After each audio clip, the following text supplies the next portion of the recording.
Hi, my name's Jonathan Hicks. I'm at SN 2018 and today I'm joined by Hey Claude, nice to meet you. Monumental, which is, I understand it's on Kickstarter at the moment, is that right?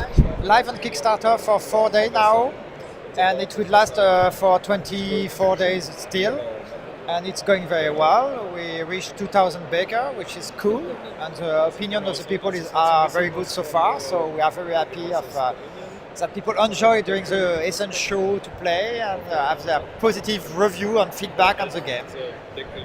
Great, now I've had a chance to play this and I particularly wanted to highlight it because this is my favourite game of the convention so far. I think it's really, really good. So I'm just going to take a couple minutes to explain to you briefly how it's played.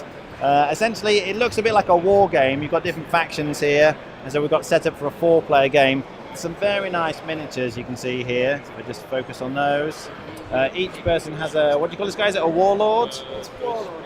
Yes, the warlord. Okay, so you kind of expand and conquer territory to a certain extent, but really it's a civ building game. There's a very interesting deck building mechanism. So you start with 9 cards laid out in a 3x3 grid, and when it's your turn, you have to activate 1 row and 1 column. So you can choose whichever one you want. So maybe I'll go for the top row. You kind of tap them to show which ones you're activating.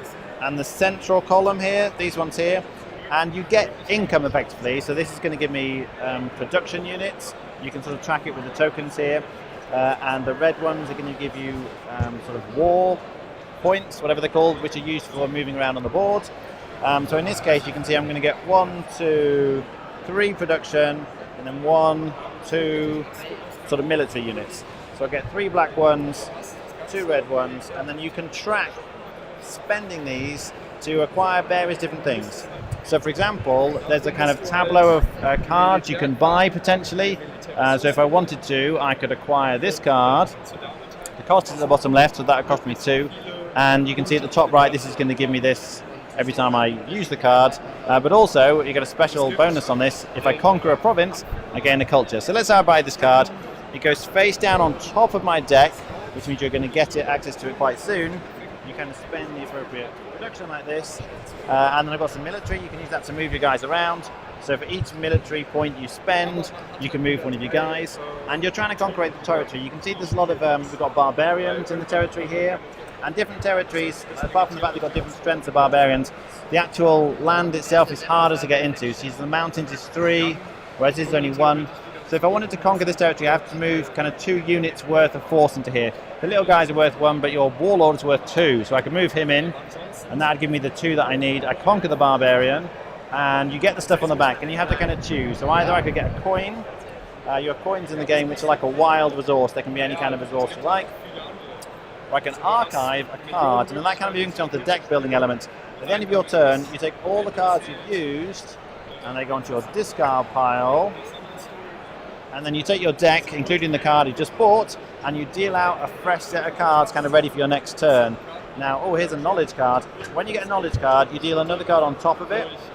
So not only do you get the benefit of the main card, but you also get the benefit of the knowledge card. So in this case, I can convert 2 of these resources into a gold, which might be handy, as well as getting this. So you kind of carry on filling out your tableau like this, and then on your next turn, I have to sort of rethink, which row and column do I want to use?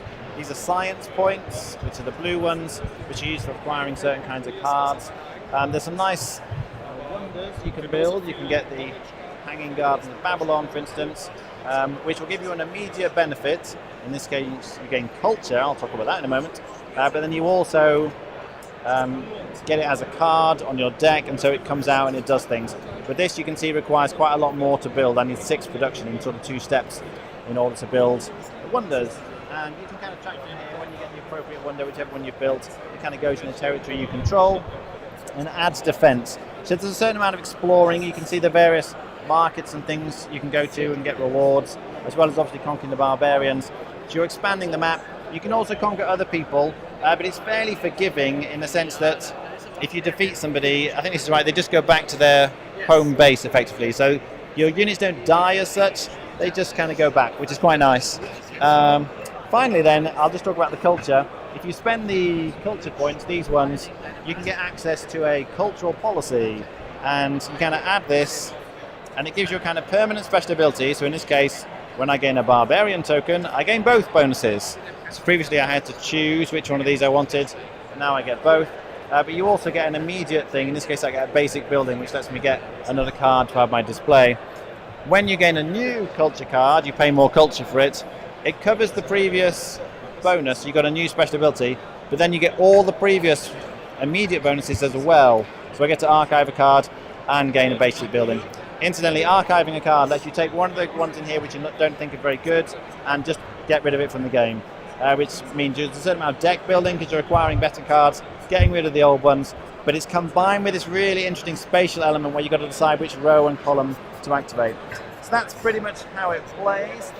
So yeah, what's the reception been like at the convention? What have people thought of it so far? Yeah, it is very good. The feedback are excellent, and we are very happy of that because people they really love the mechanics of cross-tapping the cards in a row and a column to get the versus, and the way you can accelerate your turn and play a lot of time while you gather versus from the board. Then you can continue to play, acquire new card, etc.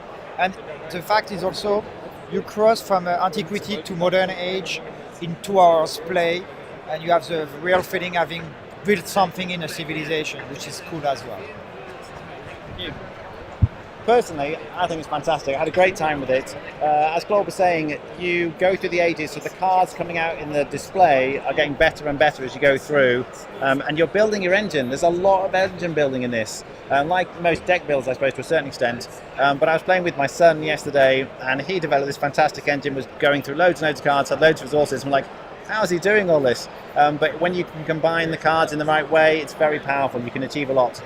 The war element is nice, but I don't feel like it's the central feature of the game. To start with, you're kind of expanding, growing your civilization, and then you all kind of meet in the middle, and you have this sort of big fight towards the end. It's essentially most points wins. You're getting points for developing your culture in various ways, but it's a really solid package, really great game, I think. I highly recommend it.